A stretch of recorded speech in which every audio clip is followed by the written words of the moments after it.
Iloilo. Okay, the Miagao Church. So, 4 yun. Okay? And the 4th one is the biodiversity in Mindanao. Okay? So, 4 ang ating ngayon. Ika-4 dati ang rice terraces, natanggal na siya ngayon. The answer there is amazing. 81. As a social science teacher, which should teacher nor avoid? Okay? Ano daw ang kailangan i-avoid ng bonggang-bongga? Okay? Kailangan ba, letter A, magkasing laking suso tayo sa iba? Ay, joke lang. Abreast with all other issues. Kailangan ba alam mo ang ibang issue? Yes. Okay, letter B. Appreciative of change? Yes. Facilitator of learning? Yes. Ascension stage? No. Hindi ka nagwawala-wala doon. So, what is the answer is? Day.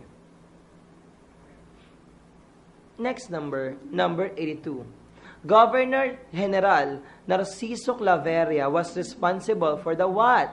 Okay, si ano kaya ang kini-eksena ni Narciso Claveria sa history ng mundo? O ganito lang yan. Hindi pwede guys ang tobacco monopoly. The tobacco monopoly was from si Basco. Pag Basco ang tanong, tobacco. Sino yung Basco? Ano yung tobacco? Kay Basco. John Basco, tobacco monopoly. Okay, next. So, ang sagot natin dito. The answer here, Claveria, Spanish surname by Filipinos. Spanish surname by Filipinos. Ask yourself, kung ang apelido mo ay Spanish surname, baka ikaw ay napangalanan ka yung lolo't lola mo. Pumipili sila dati niyan. For example, ako, ang apelido ko ay De Leon. Ang middle name ko ay Zuniga. Ang middle name ng nanay ko ay David. At ang tatay ko na may Perez. So, lahat yon ay Spanish. For example, Alvarez. O, di ba? Mga ganon. Like, for example, pupunta sila sa isang lugar, pipili lahat ng taong bayan doon ng apelido. Kung ikaw ay taga-Romblon, karaniwang apelido doon ay letter F. Why? Kasi nagpunta doon si Claveria, may listahan niya, mga letter F yung nadala niya. Okay? So, mga FAA, FOIOS, FUKIS, mga ganon. Okay? So, yun yun. Next. Ayan siya. Nangayayat siya kapabigay ng mga pangalan. 83. Nasabi ko na yan kanina. Whose philosophy gives prominence to faith in understanding the existence of God. Na pinipilit isulat kanina sa sa board. So, ano sagot, Janet? Saint Augustine. O, bukod kay Saint Augustine, sino yung isa kanina? Saint Thomas Aquinas. Very good. O, ayan. O. Number 84. Sino daw sa kanila ang kumalaban sa mga Amerikano? Yun ang tanong. Sino ang kumalaban? Sabi kasi, most vocal against foreign of the Americans. Sino yan, guys? Question. Si Manuel L. Quezon ba ay kumalaban sa mga Amerikano? Yes or no? The answer is no. Because he is the first president of the Commonwealth. That's the regime of the Americans. So, hindi na naman si Manuel L. Quezon. Yan ba si Jose Laurel? No. Jose Laurel is the puppet president of the Japanese. So, hindi rin siya. So, ano na ngayon? Rector Arellano. The answer is Claro M. Recto. Tandaan nyo, lagi sa board. Kapag kumakalaban sa mga Amerikano, it's Claro M. Recto. 185. What is the biggest continent among the 7 continents? What's the biggest, guys? The smallest is South America. And the biggest is Asia. Very good. Tada, o Asia. There. The biggest is Asia. Africa, ikalawa. Ang bonggang-bongga. Pinaka-con South America. Tingnan yung population. Asia got 4 billion population. The biggest, the most populated is China. Okay? China with around 1.7 billion. Okay? Followed by India with 1.2 billion population. O, diba? Ang pinaka-konti po, tignan nyo, Antarctica, 4,000 lang po ang tao doon. Gusto niyo po ba dumagdag? Ayan po, Antarctica ng bonggang-bongga. Opo, 5 na lang. Antarctica is nagyayelo, tama ba? Nagyayelong kamatis. Okay, go next. Civilization is where large ideas and tools as well as human settlements flourish. Where do historians say civilization had first born? Ano daw, saan daw sa mga yan nagsimula ang mga civilization, guys? Is it China? O ito lang pag may civilization, ang unang yung natandaan lagi, pag sinabing civilization, dapat meron siyang ilog. Okay? Ilog. Tandaan nyo ito Pag China, Yellow River. Ano yung China, guys? Yellow River. Ano yung China? Yellow River. Wag na wag kakalimutan China, Yellow River. China, Yellow River. How about Egypt? Nile. Nile River, the longest river in the world. Nile River. Jordan? Jordan River, ang ilog Jordan. Middle East, Tigris and Euphrates. Mula sa Tigris at Euphrates. Okay, ilog Tigris at ilog Euphrates. Ngayon, ito na yung tanong natin ngayon. What is the cradle of civilization? Is it China, Middle East, Egypt, or Jordan? Definitely not Jordan. and not China. Not Jordan and not China. O, hindi sila. Sino talaga ang nagsimulan ng sibilisasyon sa mundo? Actually, the cradle of civilization is Mesopotamia, which is now found in areas of the Emirates, Saudi Arabia, Iran, and Iraq, and Qatar. So what is the answer here? The answer is Middle East. The answer is Middle East. 87. What is the largest country in Asia? The answer is China. China. What's the largest country in the world? Russia. The largest country is Russia. The largest country in Asia is China. Next. Oh, wait lang. Anong bansa ang may pinakamalaking or pinakamaraming islands? What is the biggest archipelago? It's not the Philippines. It's Indonesia. Okay, next. 88. Oh, sinabi ko ito kanina. What was the power to set aside? To set aside certain by the kingdom of Spain to the governors. Or set aside daw. Set aside. Veto power. Veto power. 89. What best describes the form of government of England? Queen Elizabeth. Queen Elizabeth is the longest running or the longest monarch of history. Okay? She has been serving, I'm not so sure, she's been serving for around 67 years. Okay? 67 years. Actually, they do not celebrate their institutions. Why? Kasi kapag sinelebrate nila yung pagkakalok-lok nila dun sa trono nila, that is a date na namatay ang kanilang father or mother. Kasi magiging queen ka lang or king kapag namatay na ang queen or king yun. So therefore, Prince William is the longest waiting heir of all time. Okay? So yun. So sabi rito, what is the answer here? Kapag king or queen, ano yun? It's called monarchy. Ang anarchy, walang government. Ang monarchy, ang monarchy, king or queen. Kapag anarchy, no government. Ethnocracy, ethnic group or race ang nandun. Demarchy is also known as democracy. Is also known as democracy. So the answer is amazing. Number 90. Who was a revolutionary leader who refused to surrender to the Americans even after General Malvar surrendered and declared himself president and commander-in-chief of the supreme government of the Tagalog Archipelago? Oh, matapang yan. Matapang siya, sinabi niya, hindi kahit sumuko na si Malvar, hindi pa rin kami susuko. So what is the answer here? The answer here is Macario Sakay. The answer is Macario Sakay. It's blessing. Okay, next. Number 91. Which religious institution or missionaries first arrived in the Philippines? O sige, paano ba yan natin? Okay, ang pagkakasunod-sunod niyan guys, meron tayong mnemonics dyan. That's your AFJ, AFJDR, AFJDR. Ayan po. So ano na una? The Augustinians, FAJ. Okay, DR. So that is your A for Augustinians, Franciscans, Jesuits. D is Dominican, and R yung huli, okay, R shall be your Recollects. Yung ang ikalima natin guys is Recollects, FAJDR. So Augustinians, they are your Miguel Lopez de Legazpi. Sila ang unang misyonaryo ng Pilipinas. Miguel Lopez de Legazpi, si Villalobos. So the answer is Dede. Ito yung first 5. AFJDR, Augustinians, Franciscans, Jesuits, Dominicans, and Recollects. 92.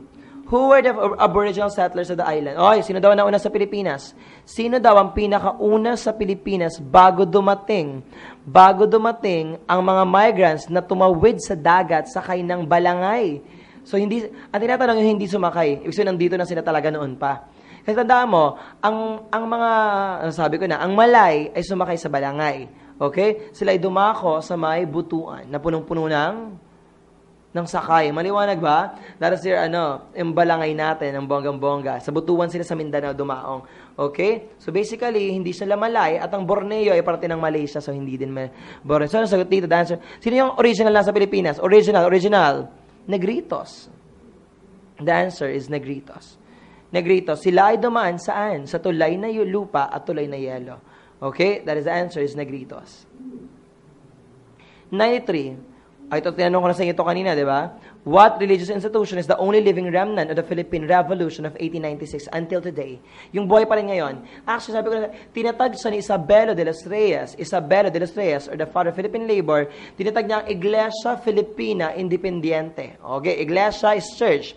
Philippines, and independence. The answer is amazing. The Philippine Independence Church, guys, is the true Philippine church. Okay? Kasi it's a true Philippine church kasi it follows almost everything of the Roman Catholic Church. Humiwalay lang siya, wala lang siyang kumpisal at nag-aasawa ang pare. Walang kumpisal dahil diretso kay God ang kumpisal nila. So anong ginagawa, paano nangyari yon? Kasi dati magusumbong sa mga praile kapag nangumpisal sila sa praile, papapatay ang mga Kastilang ang revolusyonaryong Pilip, ang Katipuneros. So ang ginawa nila, nag-akla sila at nagtayo ng sariling simbahan, which is the Philippine Independence Church. Nag-aasawa ang pare para kumpletohin ang 7 sakramento. Okay? And that is the Philippine Independence Church, also known as the Aglipay. Okay? And that is your social sciences.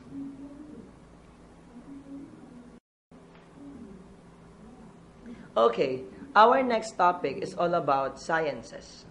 Sciences. So, your science is composed of physical science and biological science. So now, number 94, the Philippines lies in the blank, an area where many volcanoes are active. This is called the Ring of Fire. The answer is B, Ring of Fire.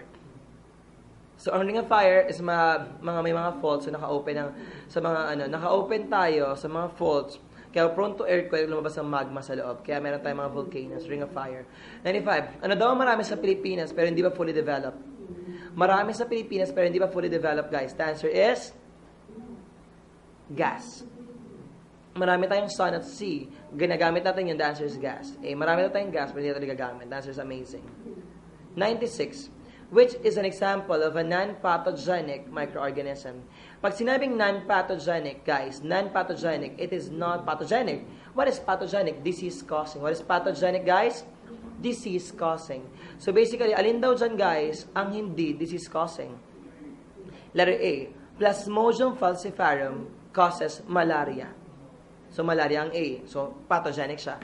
B, is influenza, that's flu. C, yes, the answer is C, probiotics. Yan ang nakalagay saan? Yakult. Your Yakult. So the answer is C. 97. Monosaccharides, oligosaccharides, and polysaccharides are types of what? Listen carefully. We have 3 macromolecules.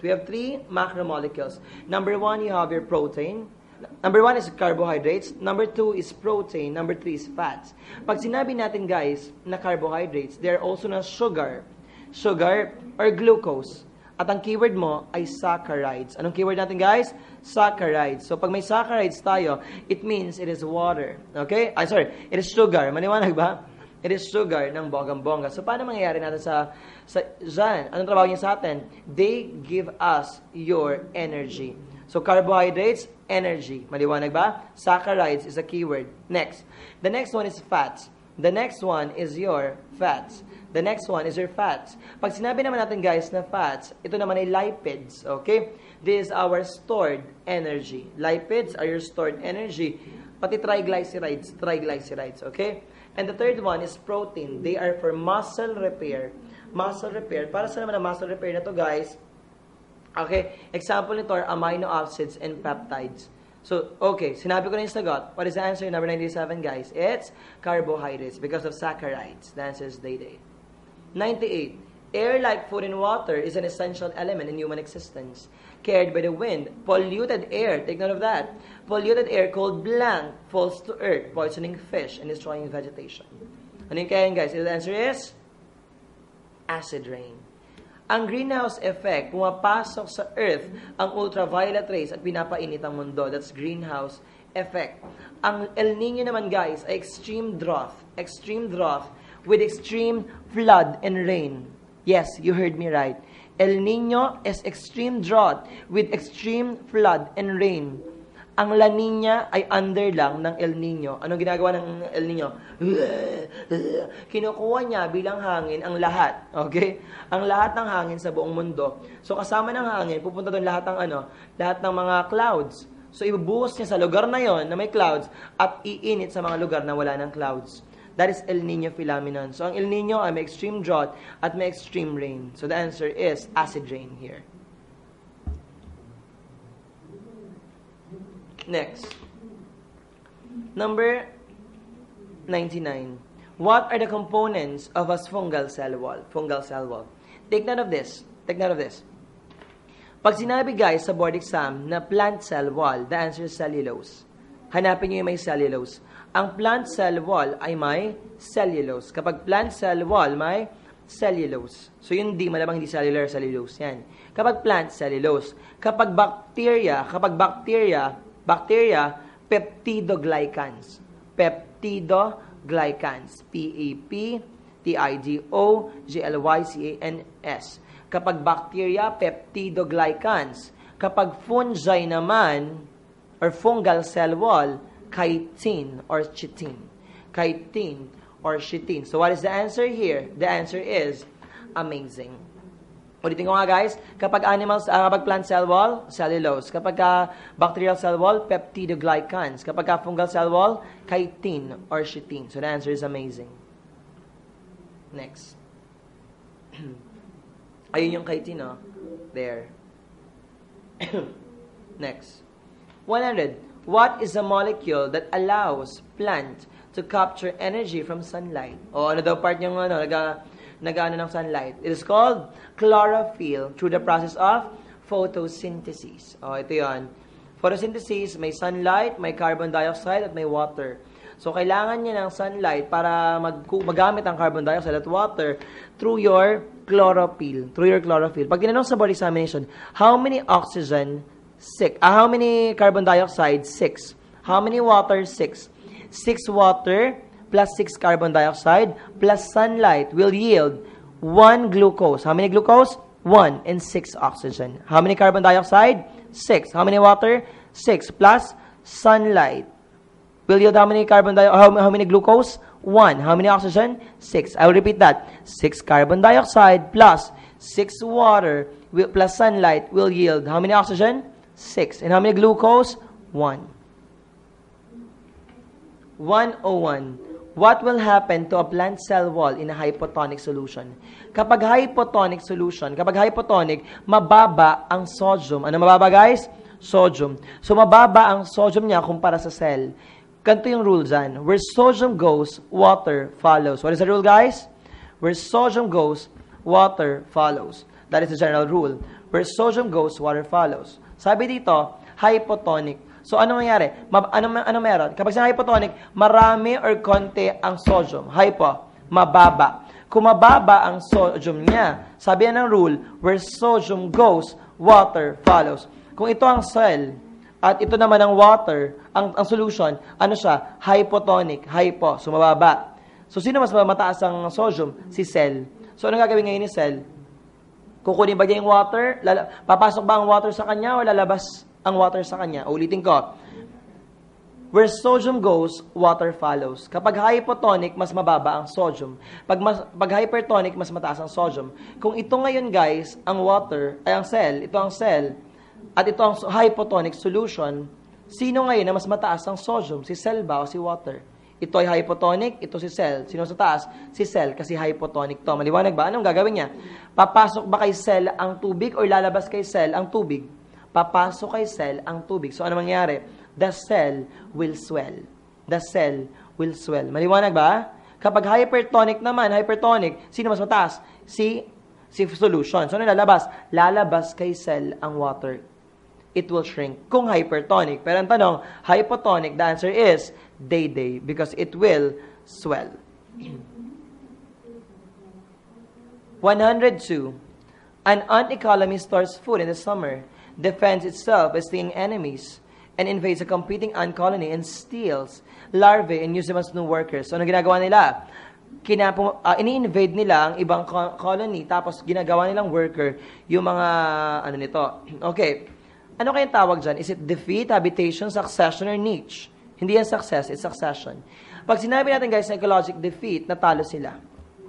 Natalo lahat. It's called extinction. So, hindi yan ang sagot. Pag sinabing habitation, namumuhay sila. Pag sinabing succession, ito yung unang organism na wala sila, nagkaroon ng bagong organism, pareho silang ant, so hindi yun ang sagot. The answer here, guys, is niche. Ano sagot natin, guys? Niche. Pag sinabi natin, guys, niche or ecologic niche, it means occupation. What is niche, guys? Occupation. Pag sinabi natin, guys, ecologic niche na occupation, ano yung nangyari sa atin dyan? Ganito yan. Okay. We have 3 types of occupation in this world as animals or as organisms. Number 1. Number 1, we have what we call your competition. The second one is predation. And the third one is symbiosis. Ulitin ko, guys, ha? Number 1, what is number 1, guys? Number 1 is competition. Number 2, predation. Number 3, symbiosis. Pag sinabing competition, I will not eat you, but I might kill you. Ang competition, kailangan mawala ka, mawala ako, mapatay kita, mapatay mo ako, mapaalis kita. That is competition. May namatay ba? Pwede. May kinain ba? Wala. That's competition. Ang predation, dapat kainin kita para mabuhay ako. That's predation. Maliwanag ba? The third one, example, guys, ng ating competition is lions to lions, lions to tigers. Hindi naman lang kinakain yun. Pag sinabi naman natin, guys, na predation, the lions to rabbits. Kasi kinain yung rabbit. The third one is symbiosis. Pag sinabing symbiosis, guys, may 3 uri niyan. You have mutualism, parasitism, commensalism. Hindi kasama ang behaviorism at idealism. Okay? Ang una, guys, ay mutualism. Pag sinabing mutualism, guys, nag-benefit ako, nag-benefit ka din. Mutualism ang tawag doon. I benefited, you benefited, mutualism. The second one, guys, the second one is parasitism. I benefit, na-harm yung isa. Basta may na-harm na isa at may nag-benefit, it's called parasitism. The third one naman, guys, is what we call your commensalism. Yung isa nag-benefit, yung isa wala lang. Yung isa nag-benefit, yung isa wala lang. That is your commensalism. Example natin. Sige, sagutan niyo ako ngayon. Sabihin niyo kung ano to. For example, the snake and the mouse. Predation. How about the tigers and the other tigers? Competition. How about the worms and you? The worms and you. Parasitism. Kasi na-harm ka. Sila nag-benefit. How about your bees and flowers? Bees and flowers. They're called mutualism. Nag-benefit ang bee, nag-benefit ang flower. How about the whale and the barnacles? Alam niyo yung whale? Whale. Sa ulo ng whale, may mga nakadikit na parang suso. They're called the barnacles. Okay?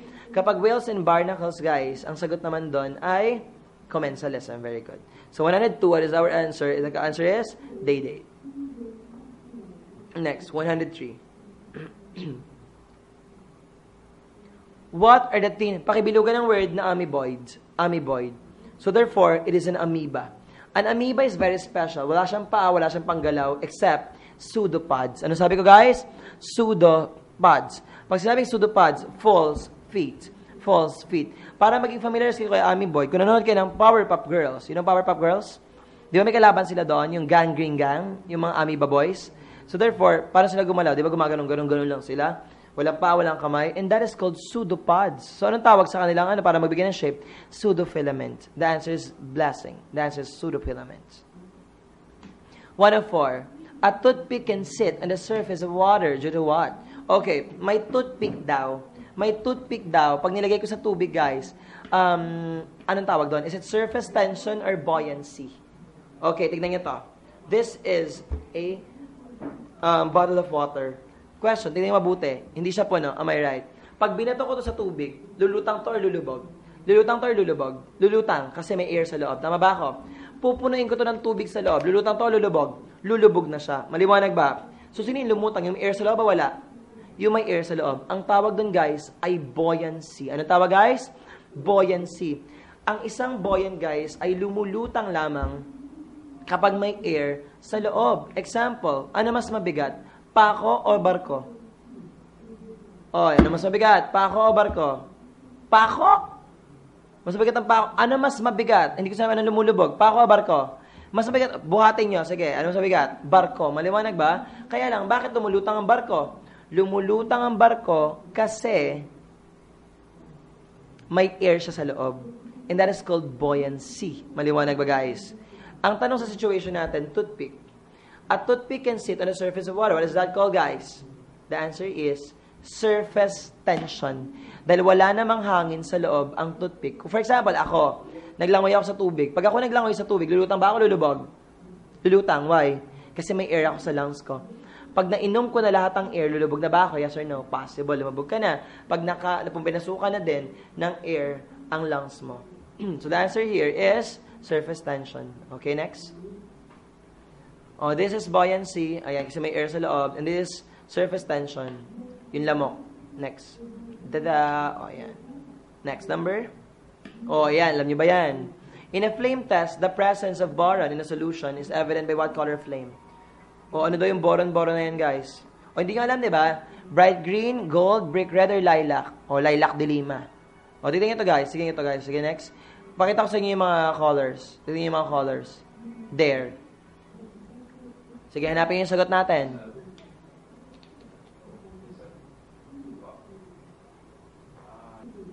O, ano nakita nyo, guys? O, there. The answer is boron is bright green. See? O, turo natin ang boron. Ayan ang boron, nasa baba. Nasa baba, barium siya. Ayan, ito yung boron. It's bright green. Okay? Boron, guys, is bright green. Ayan siya. Ang susunod na bonggang-bongga yan. Ayan. Yung letter B natin, ang tanong sa letter B natin, ano daw siya yung gold? Ang gold ay sodium and iron. Ang gold ay sodium at iron. Okay? At ang brick red naman ay lithium and radium. Brick red. Take note of the colors, ha? I cannot make you memorize every one. Pero tandaan nyo na lang kung anong sinasabi ko sa inyo. Okay? Ang gold ay sodium and iron. Ang bright green ay boron. Ang brick red ay lithium and radium. At ang lilac, what is lilac? That's lavender or light violet. That is potassium. Ayan ang lilac. Lilac de lima. Okay? Ayan ang lilac. Ayan ang brick red, radium and lithium, iron and sodium, and then boron is bright green. So what is the answer? The answer is amazing. Okay, next.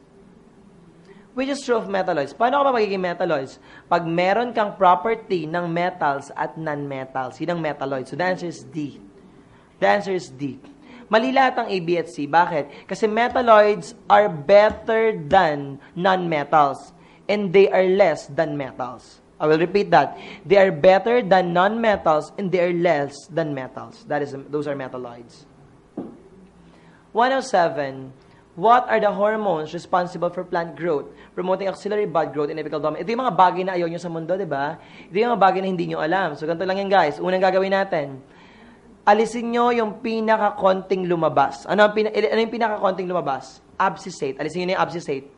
Alisin nyo na siya kasi isa lang siya. Tapos, hanapin nyo yung pinakamaraming lumabas.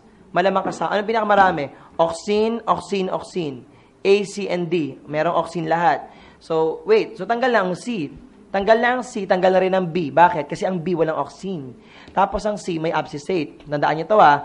Everyone say abscissate or abscisic acid. Pag sinabing abscisic acid, it causes abscission or decidence. Everyone say abscission. Decidence. Ang abscission at decidence ay pagkalanta ng dahon. So, kaya nalanta ang dahon because of abscisic acid or abscissate. Okay, pag lumabas naman sa board examination, ang nagpapahinog sa prutas, ang nagpapahinog sa prutas, guys, ay ethylene. Ano yun, guys? Ethylene. Ang nagpapahinog sa prutas ay ethylene. So, ano gagawin natin? Babalutan ba natin ng dyaryo or bubuksan? Bubuksan. Kasi pag binalot mo ng dyaryo, may hinog siya. Kasi kapag nakulob siya, lalabas ang ethylene. Di ba yung nilalagay nyo saan? Sa bigas, di ba? O, yun. O, lalabas ang ethylene niya. So, may hinog agad siya. So, yun. So, ano sagot ito? Amazing or day-day? The answer here is day-day. Cytokinins and auxin. Although gibberellins is also for growth, but cytokinins is also for apical dominance in bud growth. So, the answer is day-day. 108. Ano kaya sagot niyo dyan? MnF3. That's manganese and fluoride. Oh, sige, tignan nga natin kung kaya-kaya niyo taong bayan yan. Ang sagot niyo ba dyan ay amazing, blessing, caring? Malamang hindi dede ang sagot dyan. Am I right? Okay, sayang yung sagot gusto hindi. O, mga physical science. Ano kaya sagot dito? The answer here is caring. Caring. Kung papansinin mo, baliktad siya. MN wala, F3 kasi nakalagay doon. Baliktad siya. Criss-cross talaga yan. So, MN3F. Ang rule dyan, criss-cross. Okay, criss-cross. So, the answer is caring. Okay, next. 109. Which of the following is a heterotrope? Ano ba ang heterotrope? Okay. Pag sinabing autotroph, you can create your own food. Ano autotroph? You can create your plant. Ang autotroph, plant. Maliwanag ba? Tatlo yan. Autotroph, heterotrophs, saprotrophs. Autotrophs, heterotrophs, saprotrophs. Pag sinabing autotrophs, auto, self, you can create your own food. Pag heterotrophs, you cannot create your own food. Kakainin mo yung iba. Maliwanag ba? Pag sinabi, o kumakain ka ng autotroph. Pag sinabi naman natin saprotroph, they are decomposers. So, autotrophs, producers. Heterotrophs, consumers. Saprotrophs, decomposers. What do you think is the answer here, guys? Hetero. Ano ba yung heterotrophs? Producers, consumers, or decomposers? Very good. Consumers. Ano ba ang consumers dyan? Algae, fern, or moss, or grasshopper? The answer is grasshopper. Okay, here. Ayan siya, autotrophs, plants, algae, bacteria, heterotrophs, o kumakain. Wait, ano ang herbivore? Ano ang kinakain ng herbivore, guys? Ang kinakain ng herbivore ay plants. Very good. How about carnivores? Animals. I don't want to use the word meat. Kasi pag sinabi natin guys na meat lang ang kinakain niya. Pero tandaan mo, ang carnivore, animals. Lahat ng kahit insekto pa yan, animals pa rin yun. So, when you eat plant, herbivore. When you eat animals, carnivores. What is an omnivores? An omnivores is someone who eats both plants and animals. You eat both plants and animals. So, the answer, wala pa na tanong, okay? The answer is omnivores. Next, 110. Discuss ito kanina. Polysaccharides, triglycerides, and polypeptides are examples of what? Polysaccharides. Wait, hindi pareho yung tanong kanina sa ngayon. Magkaiba sila. Pansinin nyo. Polysaccharides are sugar or carbohydrates. Triglycerides are fats. Polypeptides are proteins. What are they called? They are called macromolecules. What are they called, guys? Macro. So what is our answer here? The answer is they. Next, 111. Which of the following is a measure of pressure defined as 1 Newton per square meter? O, ayan na. Measure of pressure. The answer here is Pascal. A Pascal is a measure of pressure or 1 Newton per square meter. While a poise naman, guys, a poise is a measure of viscosity. A poise is a measure of viscosity. While atomic number is a measure of atoms, and milliliter is a measure of volume. Okay, let's go to your atomic units. Pag sa atomic units, we have 3 types. Proton, electron, and neutron. Proton, electron, and neutron. Ano yung positive? Proton. Ano yung negative? Electron. Ano yung neutron? Neutral, no charge. Ano yung positive? Negative. Ano yung neutron? No charge. Very good. So the answer is amazing. Next. 112. A metric carat is a unit of mass for measuring gemstones. It is equivalent to what? O, ayan, napariwara kayo dyan. Hinulaan nyo ng bonggang-bongga. Ano kaya sagot dito, guys? Okay, the answer here is 200 milligrams. A metric carat is 200 milligrams. The answer is blessing. 113. Kingdom plantae. Ano daw ang plant dyan, guys? Are fungi plants? No. Fungi are fungi. They are decomposers. Prokaryotes? No. Isa lang ang prokaryote, bacteria lang. Tandaan niyo yun, ha? Ano yung prokaryote? Bacteria. Isa lang ang prokaryote, bacteria. So, dalawa na lang. Caring or day-day? The answer is caring. Protozoa is a protist, while Magnolia Day is a plant. The answer is caring. 114. Ano daw ang wala sa scientific assertion? Wala sa scientific assertion, which is not included. The answer here is hearsay. Hearsay. Hearsay is what? Sabi-sabi.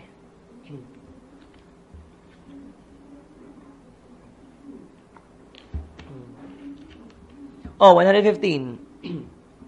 What do you call the damage to DNA that is not repaired and then replicated can result in genetic disorder? What is a damage to DNA? Ano kayong tawag doon, guys? What do you call the damage to DNA? When you say damage to DNA, it's called mutation. Mutation is a change in DNA. I will repeat that. Mutation is a change in DNA. What is mutation, guys? Change in DNA. That's called mutation. Pag sinabi naman natin, guys, na abnormal proliferation of cells, kapag abnormal proliferation of cells, it is called cancer. Okay? Cancer. Pero pag damage sa DNA is mutation. Pag na-damage sa DNA mo, mutation. Pag dumami yung abnormal cell, cancer. Pathology is the study of diseases. Study of diseases. While embryology is the study of the zygote to birth.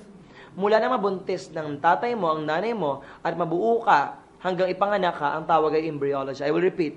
What do you call the study of human behavior? Psychology. Study of diseases? Pathology. What is a change in DNA? Mutation.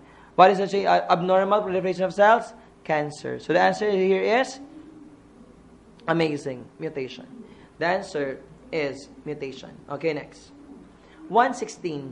What organism would be most likely be in an Arctic environment? Arctic. Ano daw nasa Arctic, guys? Syempre, ganito lang yan. Arctic, malamig o mainit? Malamig o mainit? Napakalamig. Nagyayalo ba yan? Yes or no? Yes. Kung nagyayalo yan, ito yung tanong ko sa inyo. Question. Kung nagyayalo yan, number 1, nasa nagyayalo ba ang Maya? Bird. Maya bird? Nagyayalo? No. Diba? How about crocodile? Of course not. Turtle? No. The answer is walrus.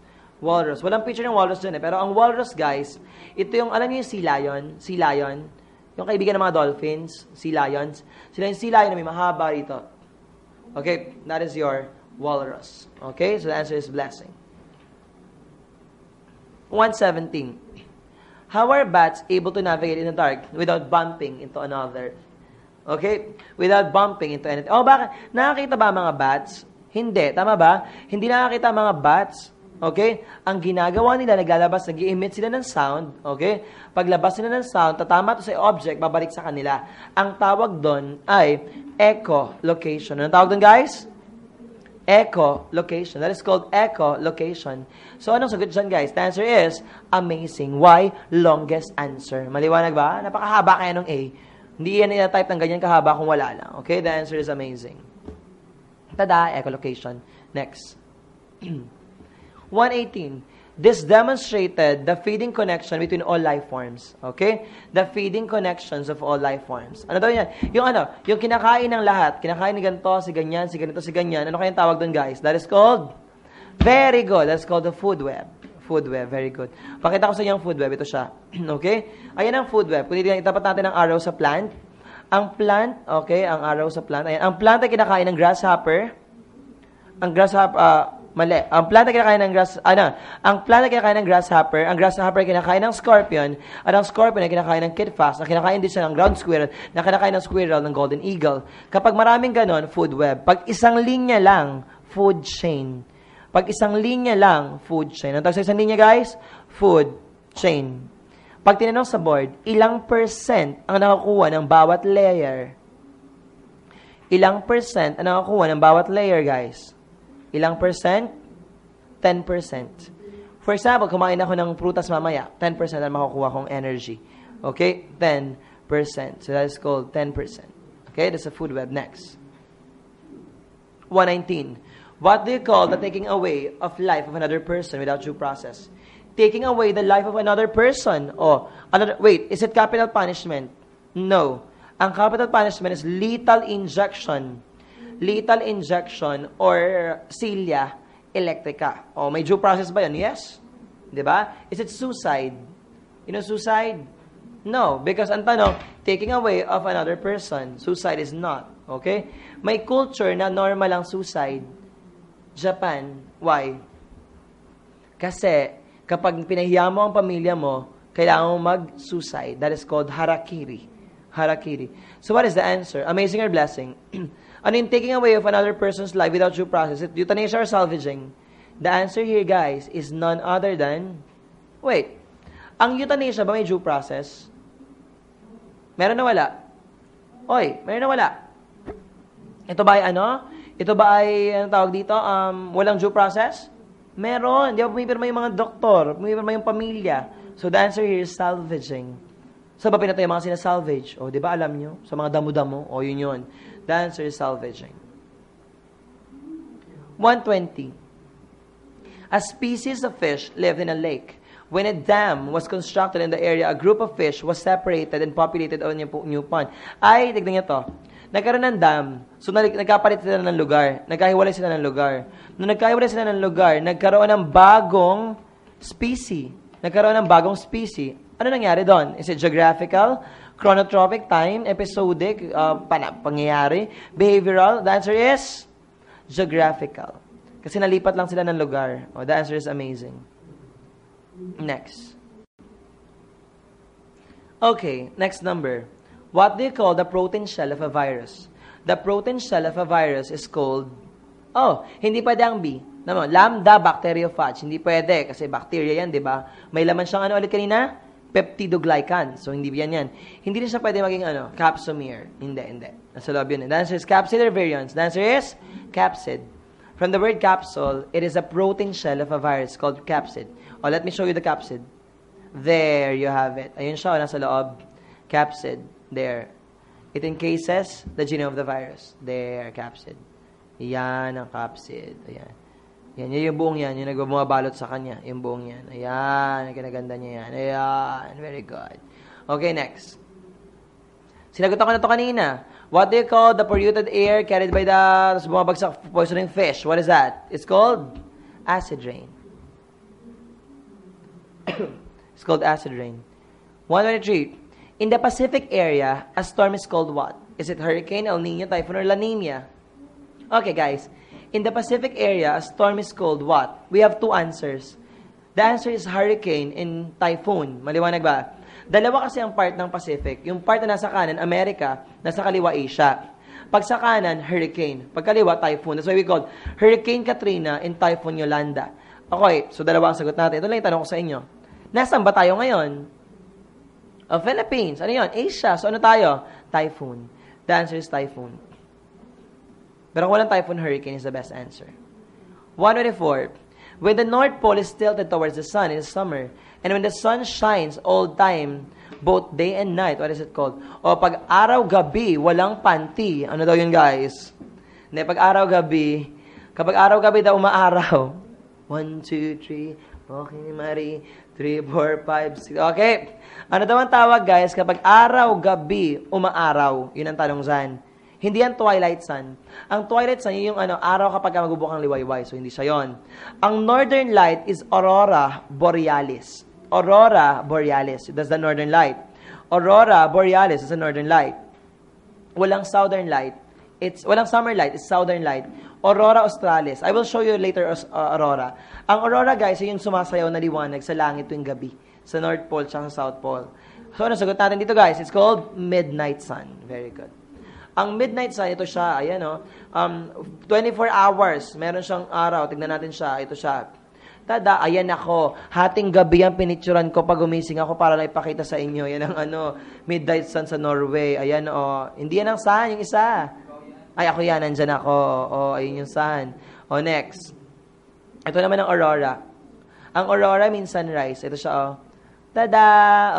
That is a moving light in the Norway or North Pole. Ang ganda, diba? That's one of the most beautiful phenomenon on Earth, sabi nila. That is your Aurora Borealis sa North Pole. Pag South Pole naman, ito siya.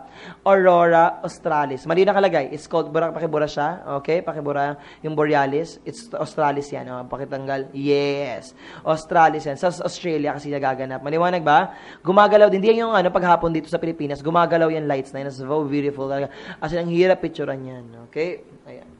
195. The Kyoto Protocol, which requires countries to reduce greenhouse emission. What are you advocating? Greenhouse emission. You are advocating what? Environmental protection. The answer is amazing. Amazing. Okay? It's called amazing. Next number. 126. What is the largest desert in the world?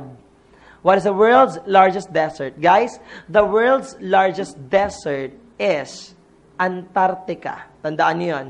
Antarctica is a frozen desert. Okay? So, wala Antarctica dyan. Okay? So, the second largest is Arctic. And the largest subtropical desert is Sahara Desert. Sahara, ayan. Tada! Ayan, ito yung mga desert natin sa mundo. Ayan, Antarctica, Arctic, Sahara, Arabian, Gobi, mga ganon. Okay, ito naman. Ito yung Sahara, the largest non-polar desert. Ayan, ako, ang init talaga dyan. Okay, ito naman ang Sahara. Naku, nung pinicturan ko yan, tumakbo ko agad kasi may ahas. Ito naman ang Namib. Nako, nag-June bashing ako siya ng saya-saya. Okay? Ayan ang Namib Desert. Doon ang Chanshan. Sa Chanshan, nakukuha natin ang tinatawag natin mga Chinchansu. Alam niyo ba yun, guys? Chinchansu. Okay? Yun. Sa Central Asia. Yun yung Chanshan. Okay? Ayan. So, I think that is your science. Number 127. Okay, this is your mathematics. So basically for mathematics, you just have to know the basic rules for mathematics. Okay? So what are these? The first one is what we call the median. The first question is all about the median. So what's with the median? So the first rule for getting the median is the middlemost number. Ano bang pinakagitnang numera? But there's a rule here. You have to arrange them from lowest to highest or highest to lowest. So what will you do? Oh, let's arrange them. 10, 12, 12, 14, 16, 15, sorry, 15, 16, 18, 24. So basically, how many numbers? You have 8 numbers. So ano yung middlemost number? It's 14 and 15. 14 and 15. So dalawa sila. So what will be our answer? 14 plus 15 over 2, the answer is 14.5. So the 127, the answer is 14.5. Okay? So that's 127. Okay. Next number. Next. Find the least common multiple. To find the least common multiple, you have to, kaya nga least, hanapin mo yung pinakamaliit na number. What's the smallest number among the options? 15. Okay, question. Is 15 divisible by 5? Yes or no? Yes. Is it divisible by 2? No. Then therefore, tanggal ang letter C. Did you get the point? Hanapin mo na sa pinakamaliit. How about the next number? Next least. 35. Is 35 divisible by 5? Yes. Is it divisible by 2? No. Tanggal na rin siya. Next number, 70. Is 70 divisible by 5? Yes. Divisible by 2? Yes. Divisible by 7? Yes. Then the answer is 70. Did you get that? And that's how to get the least common multiple. Next. 129. This situation has no answer. Why? Napakagulo ng tanong na ito. Kasi kung titignan nyo, tignan ito yung Kia car umalis ng 2 oras. Umalis siya ng 2 hours past na. Tapos umalis ang Toyota, nalagpasan pa siya. Ang takbo ng Toyota, 70 km per hour. For 70 sa unang oras, 2 oras na. Look, take note. 2 oras na siyang bumabiyahe. 70, 70. So, gaano kabagal ang takbo ng Kia car para malagpasan siya? Am I right? 2 oras na yon. So, that should be less than 70. The answer here should be less than 70. Lahat ng ito ay less than 70. Tama ba ako? So, what will be the best answer? The best answer is 50. Let's just choose 50 as the nearest answer. Okay? 50 is the best answer. Next number. If the average of arithmetic mean, so let's talk about the mean. The mean, this is the mean. The x bar is equal, ang ibig sabihin ay mean. So mean is a summation over n. Summation over n. So given na ba ang mean sa situation, yes or no? Yes, the mean is 10. Okay, the mean is 10. Given na ba ang summation? Hindi pa, pero nakalagay dyan, x and negative 5. So x minus 5. Maliwanag ba? X plus negative 5 yan. X plus negative 5 over guys, over what? Over what? So, this is over 2 kasi dalawa sila. So, let's place them into computation. Pagpalitin natin, x minus 5 is equal to 10 times 2. 10 times 2. So, what did you get, guys? X, so, ganito yan. So, pag binaba mo pa siya, halimbawa dito sa taaba by x is equal to 20. 20. So, ano gagawin ko ngayon sa 5? Pag lumipat siya rin sa kabila, will it be positive or negative? It will turn into positive. So, x is 20 plus 5. So, what is the answer? X is equal to 25. Did you get that, guys? The answer here is x is equal to 25. The answer is 25. Okay? That's it. So, that's question number 130. Okay, next number. 131. Which of the following gives a numerical value of the population? Guys, the numerical value of the population is called parameter. Okay? Take note of that. That's the definition of parameter, the numerical value of the population. The answer there is parameter. Number 132. Let's talk about the variance. Pag pinag-usapan natin, guys, ang variance, we have 4 major steps. The first step is you have to get the mean. You have to get the mean to get the variance. Kunin mo yung mean ng lahat ng numbers na to. Number 2, you have to subtract each number from the mean, regardless of positive or negative. So, iba minus mo lang siya.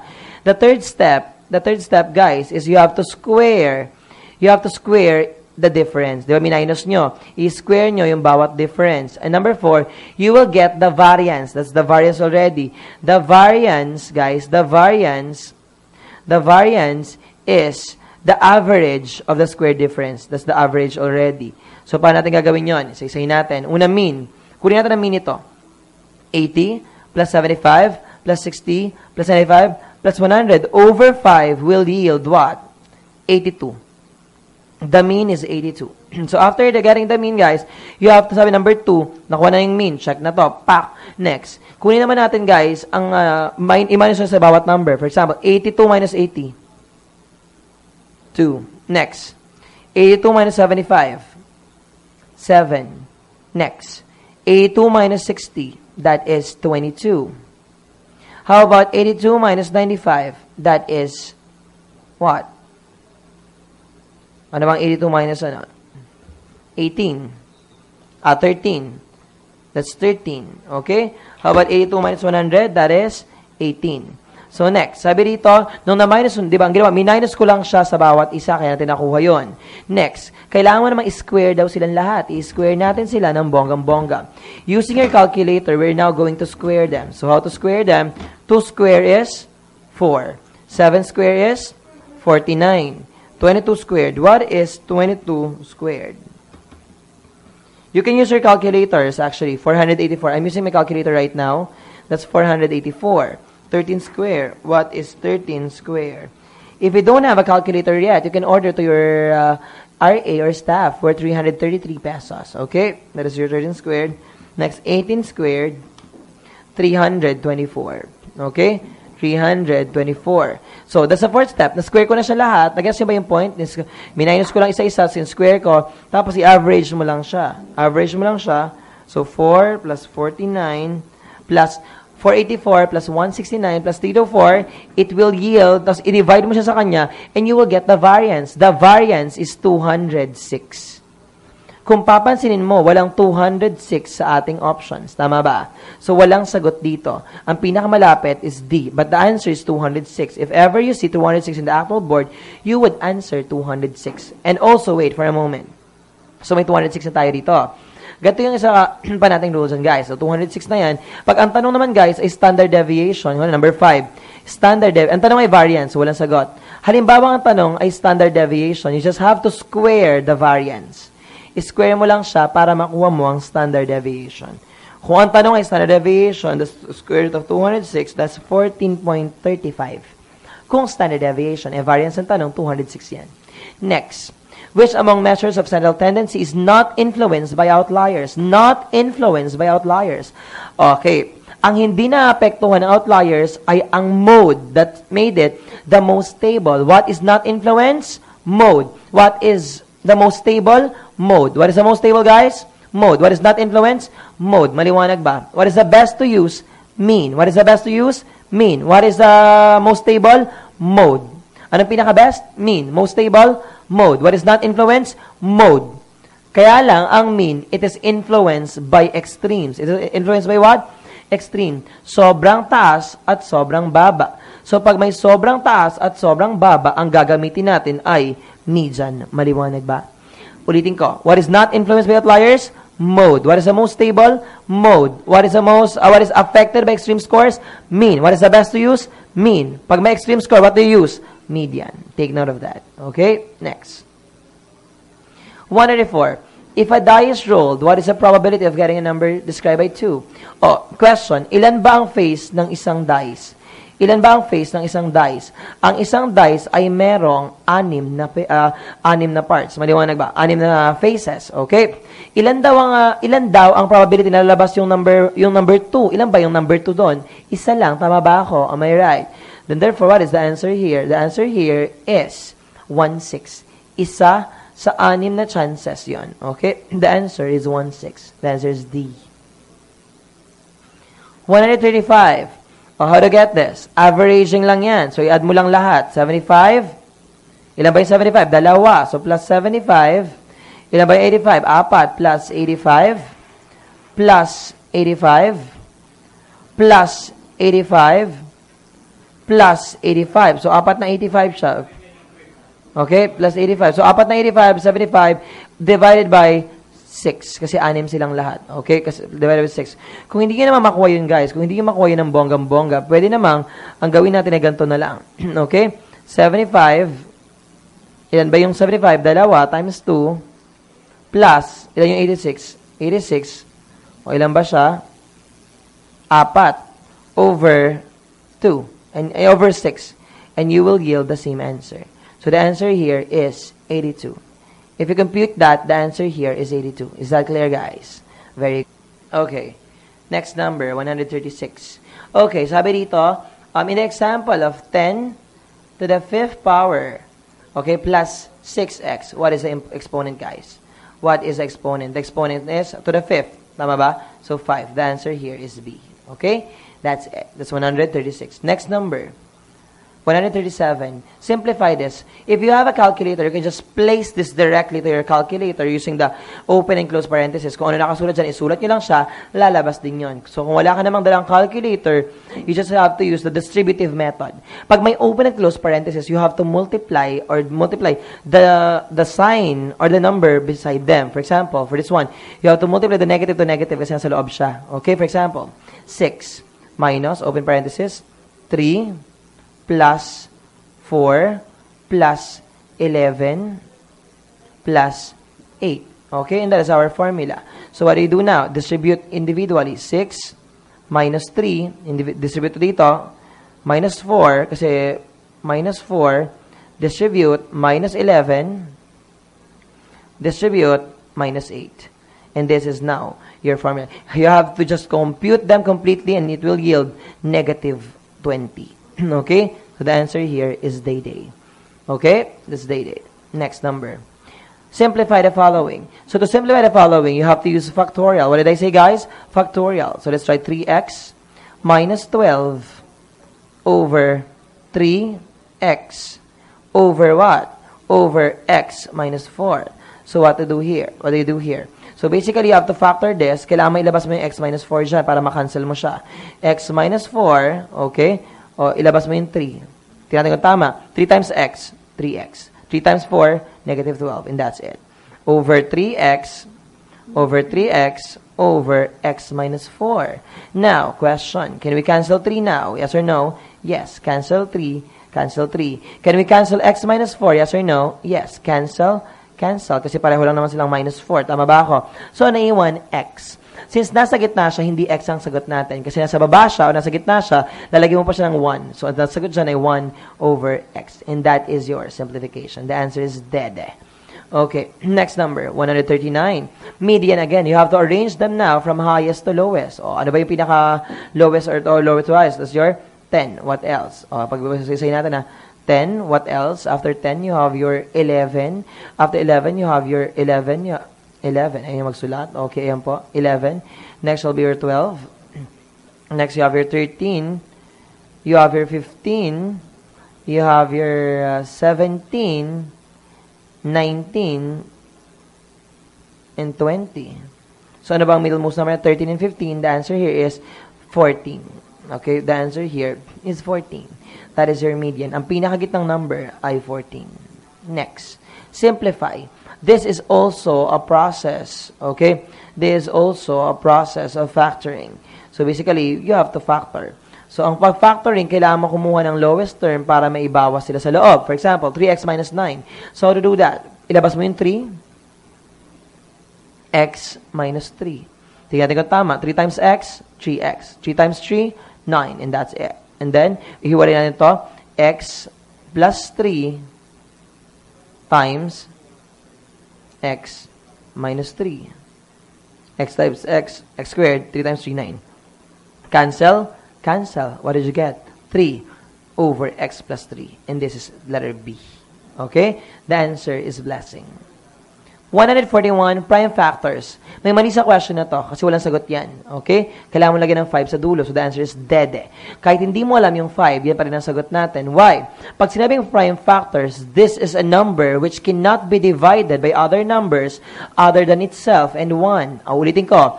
These are numbers which cannot be divided by other numbers except itself, and then 1. Question, ang 2 ba pwede bang ma-divide na mas maliit? Hindi na. Ang 6 pwede pa ba? Yes, kaya hindi siya prime factor. Ang 2 ba pwede ma-divide? No. Ang 4 pwede ma-divide?